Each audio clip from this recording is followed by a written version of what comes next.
No operation, no pain killer. చిన్న injection ద్వారా మోకాలు మరియు నడుము నొప్పులకు దీర్ఘకాలిక పరిష్కారం. డాక్టర్ ప్రకాష్ గుడిపూడి. 18 ఏళ్ల అనుభవం, 8,000కు పైగా హ్యాపీ పేషెంట్స్. సంప్రదించండి Allied's pain and pain management centre, Hyderabad. కాకమాన్ రాజశేఖర్ గారు, నిన్న చూసాం యువగలం నవశకం అంటూ నిన్న యువగలం పాదయాత్ర ముగింపు సభలో మాజీ ముఖ్యమంత్రి టీడీపీ అధినేత చంద్రబాబు నాయుడు, జనసేన అధ్యక్షుడు పవన్ కళ్యాణ్, అలాగే టీడీపీ నేత నారా లోకేష్ చేసిన కామెంట్స్. ఇంకా వైసీపీ పని అయిపోయింది, ఇక 3 నెలలే ఖచ్చితంగా రాబోతుంది టీడీపీ జనసేన ప్రభుత్వం అంటూ కొన్ని కామెంట్స్ కూడా చేశారు.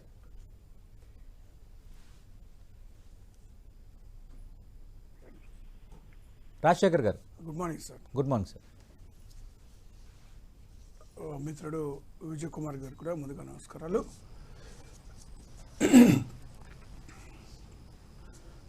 సార్, నిన్న జరిగినటువంటి సమావేశంలో వాళ్ళు అలా మాట్లాడటంలో కొత్త విషయం ఏమి కాదు, లేకపోతే అందులో ఆశ్చర్యపడాల్సింది ఏం లేదు. ఎందుకంటే మొట్టమొదటి నుంచి కూడా మేము చెప్తానన్నాం, అసలు వాళ్ళ కలయికే అపవిత్ర కలయిక. ఎందుకన్నామంటే ఇదే పవన్ కళ్యాణ్ గారు తెలుగుదేశం పార్టీ కుంభస్థలాన్ని కొట్టాలా అన్నటువంటి వ్యక్తి. ఇదే వ్యక్తి తెలుగుదేశం పార్టీ అధికారంలో ఉన్నప్పుడు నియోజకవర్గానికి 1000 కోట్ల చొప్పున సంపాదించి హెరిటేజ్లో పెట్టుబడులు పెట్టారు అన్నటువంటి వ్యక్తి. ఇదే వ్యక్తి చంద్రబాబు నాయుడు గారు, మన లోకేష్ గారు ఈ రాష్ట్రాన్ని అడ్డగోలుగా దోచుకొని అడ్డగోలుగా నాశనం చేశారు ఈ రాష్ట్రాన్ని అని మాట్లాడినటువంటి వ్యక్తి. మరి ఈ విధమైనటువంటి అనేకమైనటువంటి ఆరోపణలు చేసినటువంటి వ్యక్తి ఈరోజు వాళ్ళనే పొగుడుతూ ఉంటే ఆశ్చర్యం వేస్తుంది, వింతగా ఉంది, విచిత్రంగా ఉంది, ఒక రకంగా చెప్పాలంటే అసహ్యం వేస్తూ ఉంది. ఏ మాటలు అక్కడ అలా ఇక్కడ ఇలా మాట్లాడుతూ ఉంటే. కాబట్టి రాజకీయ ప్రయోజనాలకు ఎంత నీచానికైనా దిగజారేటువంటి వ్యక్తులు పవన్ కళ్యాణ్ గారు, చంద్రబాబు నాయుడు గారు. సో వీళ్ళిద్దరు కలయికను అందుకే అపవిత్ర కలయిక అనేటువంటి మాట మాట్లాడడం జరిగింది.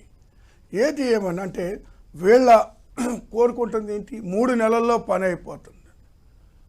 ఈ ప్రభుత్వం 3 నెలలు కాదు, 30 సంవత్సరాలైనా కూడా ఏమీ కాదు. ఇది ఎందుకు చెప్పగలుగుతున్నానంటే మేము ఇచ్చినటువంటి హామీలు తూచా తప్పకుండా దాదాపుగా నెరవేర్చినటువంటి పరిస్థితుల్లో మేము ధైర్యంగా చెప్పగలుగుతున్నాం.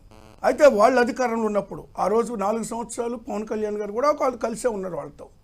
వాళ్ళ అధికారంలో ఉన్నప్పుడు మరి 650 హామీలు ఇచ్చి నెరవేర్చకుండానే ప్రజల యొక్క తిరస్కారానికి గురి అవ్వడం జరిగింది వాళ్ళు. కాబట్టి వాళ్ళు అటువంటి మాట్లాడేటువంటి హక్కు లేదు. జగన్ గారు పోవాలి, ప్రజల ఆశీర్వాదం ఉన్నంత వరకు ఎవరైనా సరే ఉంటారు. ప్రజల ఆశీర్వాదాన్ని కాదని ఏ ఒక్కరు కూడా ఒక్క అడుగు కూడా ముందుకెళ్ళారు.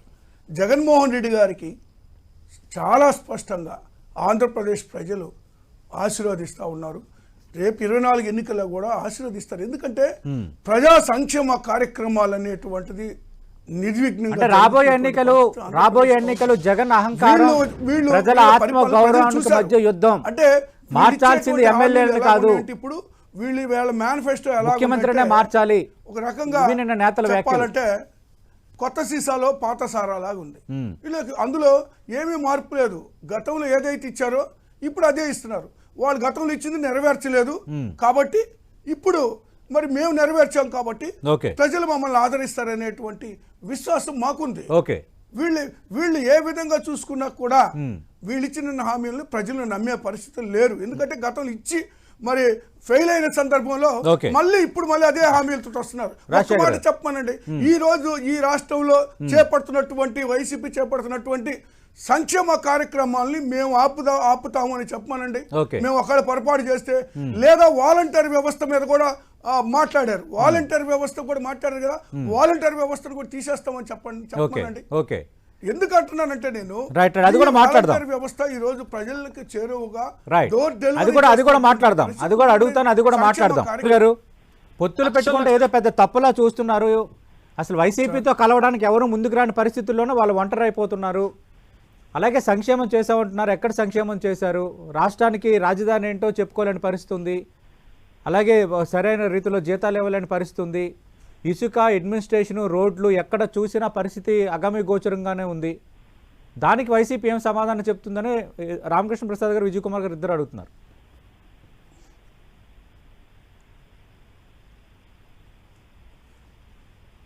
సార్ వీళ్ళు పొత్తులకు సంబంధించి అంశం వీళ్ళు మాట్లాడుతూ ఉన్నారు. అంటే ఈరోజు రాష్ట్రంలో పరిపాలన సరిగా లేదు, ప్రజాకంటక పరిపాలన జరుగుతుంది అని వాళ్ళు అనేక సందర్భాల్లో మాట్లాడుతూ ఉన్నారు.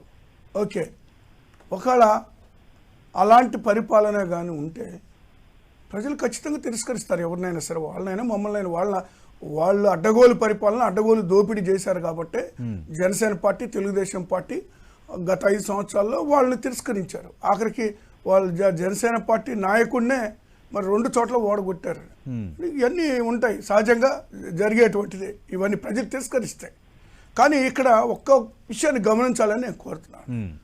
గౌరవ ముఖ్యమంత్రి గారు చాలా స్పష్టంగా ఒక మాట చెప్పారు. ఈ దేశంలో ఏ నాయకుడు చెప్పినటువంటి మాట ఒక మాట చెప్పారు.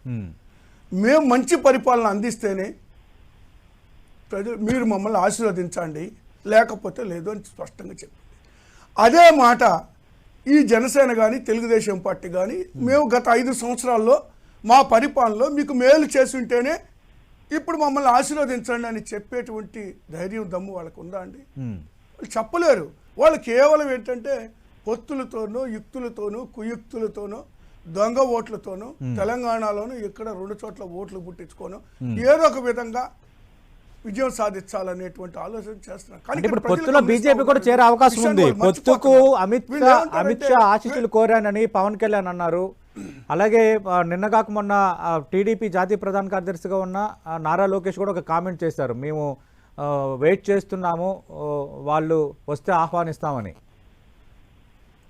అంటే TDP, Janasena, BJP, TDP Janasena already పొత్తు కుదిరింది, బీజేపీ కూడా చేరబోతుంది అన్నది ఇంకా దాదాపు డోర్స్ అయితే ఓపెన్ అయి ఉన్నాయి.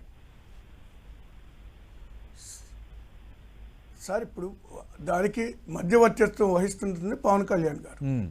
అవును, ఆయన ఒప్పుకున్నారు. పెట్టుకొని నేనే మాట్లాడుతున్నానని ఆయన ఒప్పుకున్నారు ఓపెన్ గా. అదే చెప్తున్నాను సార్. అదే సార్, ఆయన ఒక పార్టీ పెట్టుకొని ఆయన అభ్యర్థులను కూడా గెలిపించుకోలేని పరిస్థితుల్లో, స్వయంగా ఆయనే ఓడిపోయినటువంటి పరిస్థితుల్లో తెలుగుదేశం పార్టీతో చేరి మళ్ళీ బీజేపీని కూడా దీంట్లో కలిపేటువంటి ప్రయత్నం ఆయన చేస్తున్నాడు. ఆయన మధ్యవర్తిత్వం అంటే ఆయన పార్టీ స్థాపించిన వ్యక్తే ఒక బ్రోకర్ లాగా వ్యవహరిస్తున్నటువంటి పరిస్థితుల్లో తెలుగుదేశానికి, బీజేపీకి. మీరు ఎందుకు అంటున్నారంటే బీజేపీని కూడా విమర్శించారు, పార్టీలు అడ్లు ఇచ్చారు, ఈ రాష్ట్రాన్ని నాశనం చేశారు, ప్రత్యేక హోదా ఇవ్వలేదని మాట్లాడారు. తర్వాత పొత్తులకు సంబంధించి పొత్తులండి వాళ్ళు ఇప్పుడు మాతో ఎవరు పెట్టుకోరు అని వీళ్ళు అంటారు. మాకు అవసరం లేదు కదా పొత్తులు, మాకెందుకు? అంటే పొత్తులు కుదిరిస్తే బ్రోకరేజం అయిపోతుందా? రాజశేఖర్ గారు, ఆ రోజు చెప్పాం, ఈ రోజు పొత్తులు కుదిరిస్తే బ్రోకరేజం అయిపోతుందా? గుంపులు గుంపులుగా ఎన్నికలు ఎప్పుడైనా కొన్ని పార్టీల మధ్య పొత్తు కుదిరేటప్పుడు ఏదో ఒక మధ్యలో ఒక పార్టీ నేత, ఒక సీనియర్ నేత సయోధ్యలు కుదిర్చే వాతావరణం ఎప్పుడు మనం చూసాం కదా, హిస్టారికల్ గా. కానీ ఎక్కడైనా 2 పార్టీల మధ్య పొత్తు కుదిరిస్తే అది బ్రోకరేజం అయిపోతుందా?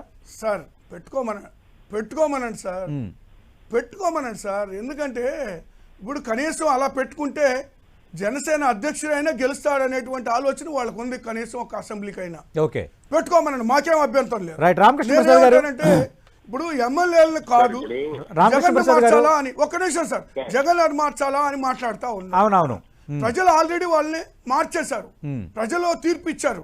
కాబట్టి వాళ్ళు కొత్తగా చేసేది ఏంటి? ఏపీ భవిష్యత్తు కోసం మేము కలుస్తున్నాము అంటారు. ఏపీ భవిష్యత్తు కాదండి, ఈ పార్టీల భవిష్యత్తు, వాళ్ళ వ్యక్తిగత భవిష్యత్తు కోసం, వాళ్ళ ఎగ్జిస్టెన్స్ కోసం వాళ్ళు ఈ రోజు పొత్తులతో ముందుకు రావాలని అనుకుంటున్నారు. వాళ్ళు పొత్తులతో వచ్చినా ఒంటరికి వచ్చినా మాకేమీ అభ్యంతరం లేదు. మేము ఒంటరిగానికి వస్తాం, మా ప్రజలతోనే మా పొత్తు ఉంటుంది. ఖచ్చితంగా రేపు 24